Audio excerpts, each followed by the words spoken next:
大家好，我是夏妈。今天的晚餐做的大盘鸡，下面垫了一点面条。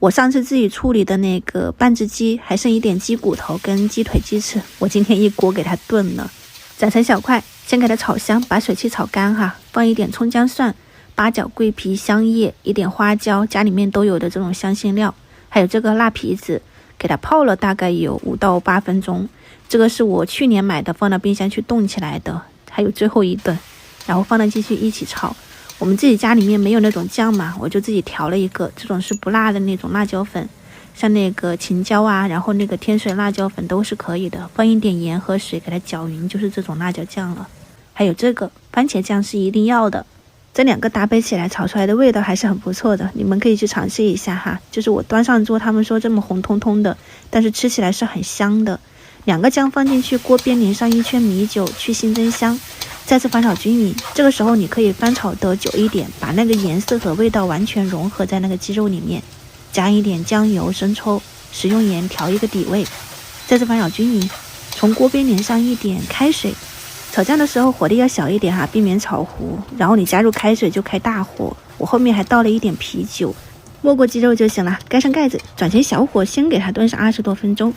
然后你时间看着差不多了，你就在这边煮上一点那个面条，我用的是刀削面，其实手工面会更好吃哈，你们有时间就自己擀面。过一遍冷水跟劲道，捞干净以后放一点那个熟油，避免粘在一起。鸡肉炖熟了，我后面加了2个土豆进去，再炖个10多分钟。晚上我其实是做了这个蟹棒的紫菜卷，但是因为成品还没有，我想让明天当早餐的时候再和你们分享，它要放到冰箱去冻起来才好切，就像这样子，明天在你们分享，你们也好方便看哈。这边出锅试一下咸淡，不够了加一点盐，我还放了一点味精、洋葱、青红辣椒，一点芹菜，配一个颜色，翻拌均匀，基本上就可以出锅了。这个家庭版本的大盘鸡你们可以去尝试哈，我觉得味道是很接近的，用的食材呢也不复杂，汤汁要多留一点，泡个面条太香了。空心菜我今天是想要叶子跟杆子分开炒的，就是杆子你像这样子给它摘成小段，放一点蒜末在里面。现在炒菜梗哈，你放到锅里面加一点剁辣椒，没有剁辣椒你就切一点小米辣进去一起翻炒，给它炒到变色，就加一点盐，